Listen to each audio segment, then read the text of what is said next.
The other one I want to talk about briefly is a 1997 study by the Health Insurance Association of America found that 75% of insurance fraud is committed by providers, which is their code word for doctors. 75% of health insurance fraud is committed by doctors who apply for payment, which they get, for procedures they didn't even do. They apply for payment for procedures they give you that you didn't need.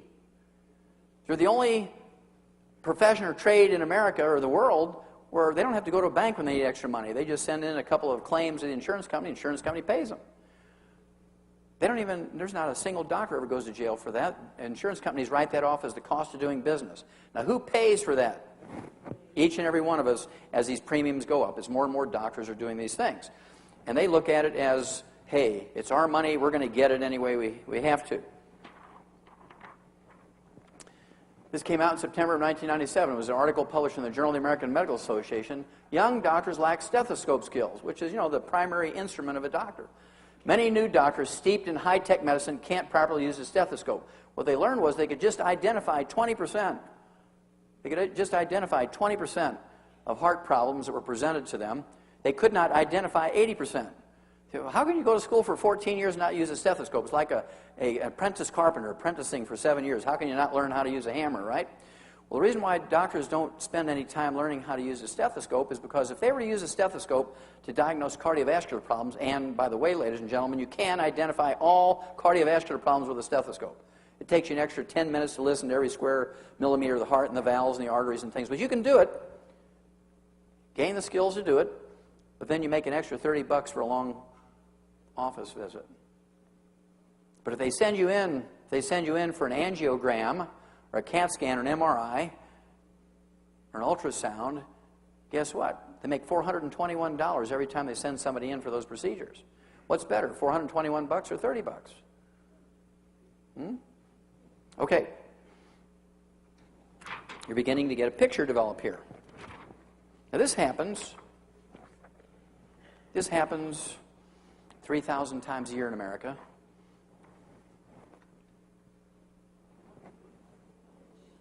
Mildred C. Clark, 86 years old, was found cold, stiff, and blue on her apartment floor.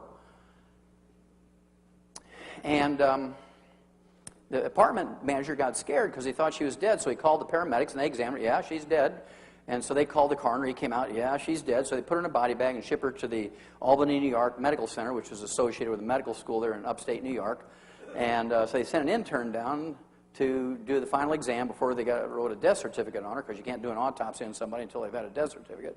So he examines her, and he probably just closed his eye. Probably never seen a dead body by himself, right? So everybody else says she's dead, so he writes this death certificate. They take her down to the morgue, and they strip her naked, take a pressure hose, blow all her makeup and gunk off her body, put her wet, naked body into the body bag, and they put her in a freezer for 90 minutes until the medical examiner and the pathologist get there to do the autopsy. 90 minutes after being in the freezer, they wheel her out and zip open the body bag, and Mildred C. Clark, 86 years old, sits up. She says, "Thank God you found me. It was cold and dark in there, and I didn't know where I was."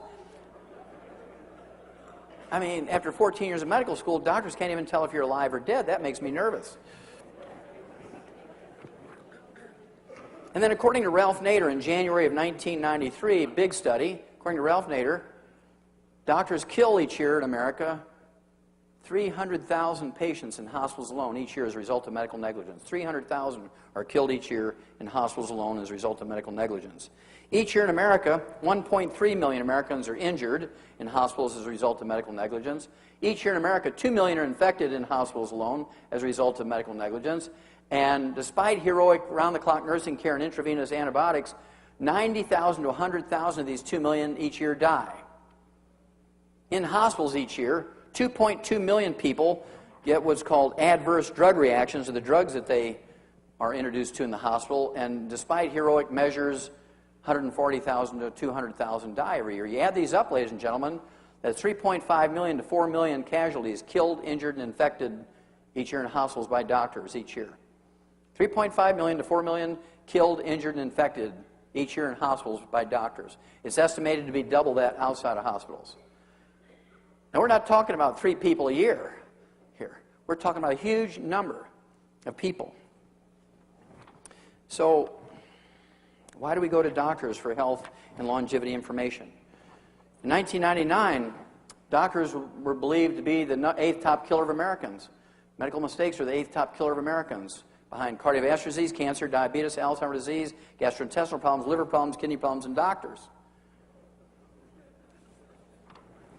Today, this is just out. I haven't had time to make a slide, but trust me, right now, doctors each year in America kill just short of 800,000 people. They're now listed as the #1 cause of death in Americans. Number 2 is cardiovascular disease. Number 3 is cancer.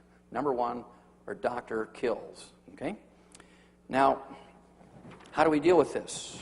You know, even Thomas Jefferson said that a little revolution once in a while is a good thing. It's time to revolt against the American healthcare system. They do everything in their favor, nothing in the favor of the patients. It's a miracle. It's a God-given miracle if you survive a hospital visit, truly, without being damaged or infected or killed.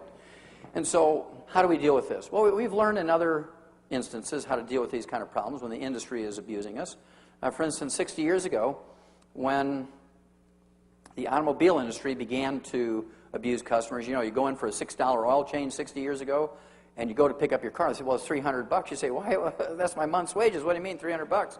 Well, you told us to do whatever was necessary, and so we rebuilt your transmission, we rebuilt your carburetor, we gave you all new tires, we rotated them, we put in new brake shoes, new spark plugs, we gapped them, we did your timing, $300. And you kicked the counter and yelled and screamed, but in the end, you paid your $300.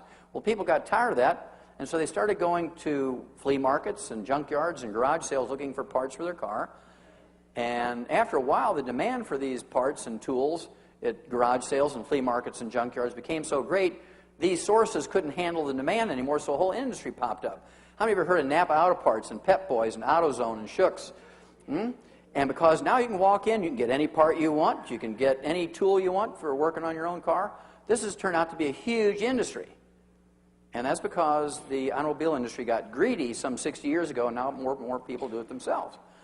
And the same thing happened in the construction industry. When it got to the point where they were charging little couple $60 to change the float in the toilet and $200 to change the light bulb, and little couples would sign a contract for a $6,000 roof, but they didn't point out to them that there's a rotating interest thing, a revolving interest thing, and if you didn't pay it in a year, it cost you $100,000.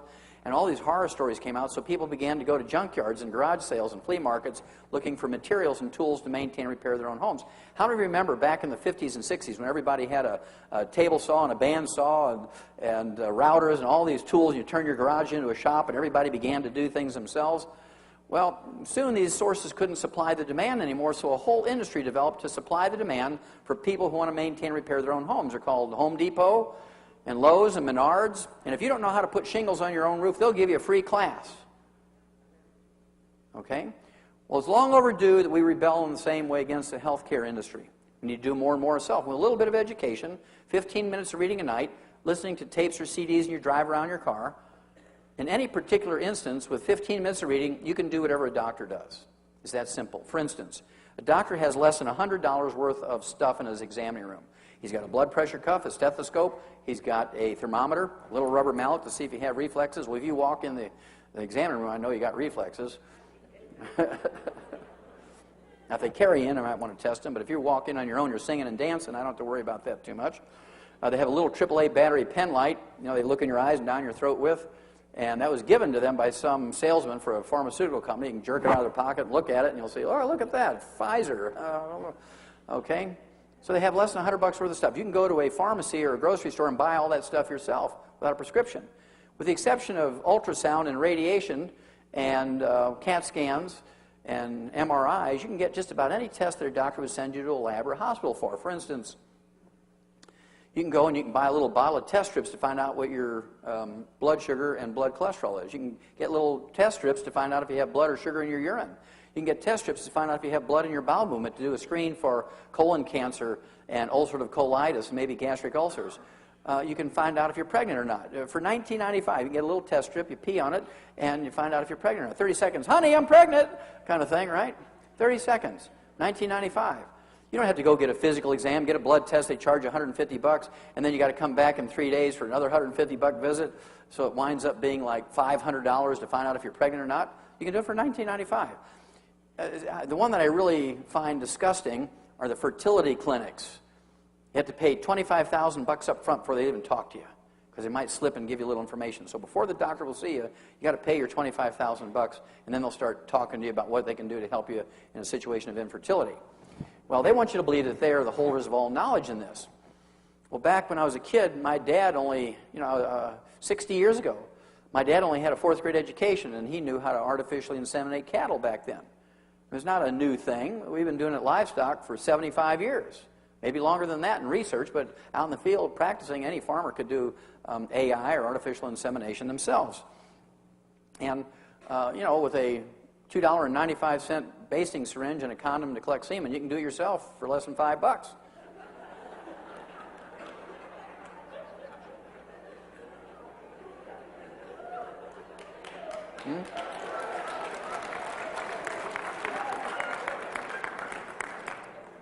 So when a doctor starts telling you how technical this stuff is, you can just sort of smile at him and say, okay, doc, let's move forward here. Now, how many of you ever heard of cholesterol? Raise your hand. If you didn't raise your hand, I think you're asleep. Okay. Each year in America, we spend over $100 billion for cholesterol testing, not treatment. Just cholesterol testing, we spend over $100 billion a year. It's a huge industry just for cholesterol testing. That's why, doctors made everybody in America paranoid. How many of you had anybody in your family live in their 80s or 90s? Raise your hand. Sure, I think most people in America have had somebody in their family live to be 80, 90. I guarantee you they ate eggs, they cooked in butter, they didn't have margarine back then. They salted their food. These people smoked. They, they ate red meat instead of tofu. They ate eggs instead of egg beaters. They didn't exercise, and yet they lived to be 80, 90. Many of them went on to live to be 100. And following their advice, we're going backwards. Spending $100 billion a year for cholesterol levels and eating the way doctors have told us. Most people revere their doctors. We've gone from 17th in world longevity to 24th. So it doesn't seem like all that's doing much good. Well, if any of you can find me a disease, if anybody in this room can find me any disease that is caused by elevated blood cholesterol and triglycerides, I'll give you $1 million, small bills, and any offshore account you want tax-free. There's not a single disease caused by elevated blood cholesterol and triglycerides. When you have elevated blood cholesterol and triglycerides, I kind of look for other things. You might have a deficiency of niacin, vitamin B3. You could have deficiencies of chromium, vanadium, 2 trace minerals. You might have deficiencies of the essential fatty acids, or a ratio problem between omega-3 and omega-6s. You could have early goiter, or hypothyroidism will cause an elevation in your blood triglycerides and blood cholesterol. You could have early diabetes. You can have early diabetes. Even before your blood sugar goes up, your blood cholesterol and triglycerides go up when you have diabetes. Don't take my word for it. Go to the library and look in a medical book on diagnoses. What's the first blood changes that occur when you have diabetes? Elevated blood cholesterol and triglycerides. What's the first blood changes when you have low thyroid? Elevated blood cholesterol and triglycerides. Do the elevated blood cholesterol and triglycerides cause any disease? No. They're just signals. They're just signals to look somewhere. Do they cause cardiovascular disease? No. Have nothing to do with cardiovascular disease. Nothing. Well, why do doctors get so excited about lowering your cholesterol and lowering your blood triglycerides? Because they get a kickback every time they write a prescription for statin drugs. Lipitor, Loped, and Lipitor. Why would you take a drug that doesn't really do anything, doesn't prevent diseases, lowers your cholesterol, that's what they do, but it causes liver cirrhosis and blindness. That's why you got to go in every couple of months to get your blood taken to see how your liver's doing. They got to look in your eye to make sure you're not going blind yet. Why would you take a drug that gives you liver cirrhosis and makes you go blind when it doesn't do anything?